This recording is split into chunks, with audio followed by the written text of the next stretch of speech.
and a warm welcome to the program. I'm Temiola Shaboale. We begin with Sudan, who the African Union has suspended from all AU activities following the deadly crackdown against protesters. The body's Peace and Security Council tweeted that the suspension comes into effect immediately and will continue until the country establishes a civilian-led transitional authority. It says this is the only way out of the crisis. The suspension comes after members of the security forces shot dead dozens of protesters in the capital, Khartoum. Meanwhile, authorities in Sudan now say 61 people were killed in Monday's violence when security forces arrested protesters. Earlier in the day, they admitted 46 people killed, even as the authorities disputed the figure of 100 deaths given by medics. This after an opposition group said the number of people killed was 60. According to the Director General of the Health Ministry, of the 61 documented cases, 52 of those killed were civilians who died after being shot and 3 security officials who were stabbed. In a separate development, doctors and nurses are fearing for their lives as they have not come to work at one of the main hospitals in the capital. They say they are afraid of being targeted. Reports say medical students are now the ones treating patients at a teaching hospital. Before the suspension of Sudan from the African Union, Eritrea had accused the body of posturing over the crisis. The Ministry of Information in Asmara issued an attack accusing the AU of having provided suitable pretexts for foreign intervention.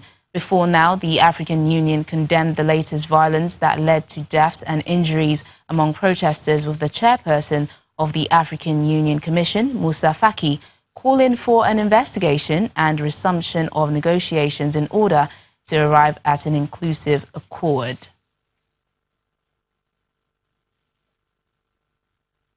The United States has also waded into the crisis in Sudan, calling on the Transitional Military Council and the Rapid Support Forces to refrain from violence. In a brief statement, the U.S. government also sent its condolences to the families of those who had died when the military crushed a pro-democracy demonstration. The State Department reassured of its commitment to working with the people of Sudan, along with international partners, in pursuit of a peaceful solution.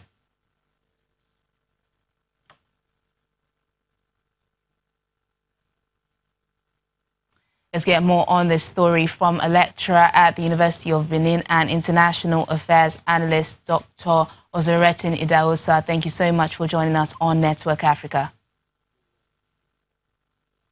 So if you can hear me, what do you make of the military admitting 61 deaths as a result of their crackdown, especially when they denied using force? Well, let us understand the logic of the Sudanese political meltdown. The military as an institution is a part of the extended part of the society. To that extent, democratic fragmentization, regime consolidation, and societal neglect have culminated into the present problem in Sudan. However, it is instructive to know that Sudan has existed as a totalitarian dictatorship since most of its life as an independent state. First under President Gafar El-Mineri, then under Omar al-Bashir. These were former military leaders who transformed into civilian government. In Sudan, we must understand the role of what is often referred to in political science as a deep state. But deep state is power behind the real power. Though there had been a personal change in the person of the former president, the institutional framework that sustains the logic of military dictatorship is still there. It is unlike the case you have in Zimbabwe, whereby there were the military submitting to the control of the civilian administration. A typical example of what is happening in Sudan is what has happened in Egypt, is what is playing out in South Sudan. The military is under pressure to deliver. Deliver to who? And who are they accountable to? Does Sudan have the civil society have the political muscle to effect the change? If that is not present, the going on, the admission is just symbolic. Beyond crass symbolism, there is a need for the sanctity of human security in Sudan. As long as that is missing, whatever the military says does not matter. It's a continuation and an extension of the old regime. Doctor, what exactly is the solution here? In spite of the ongoing protests, the military have decided to call snap elections in 9 months. Is this what is needed here between now and then? What do the opposition and the military need to do to prepare? Let me tell you this. Number one, the military cannot be trusted because they are part of the problem.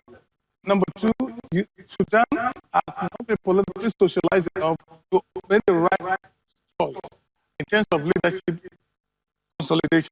Number three, there's a mutual deception here. First of all, the leadership of the struggle on the street does not represent the yearnings of the heart, the yearning in the heart of ordinary Sudanese. Also, the military as an institution is protecting its constituency. The solution to it is not a snap transitional period, because I suspect the plan of what happened in Egypt, whereby after Morsi was pushed aside, we had General El Tantawi. The Egyptians were preparing for a democracy. What happened? El Sisi took over.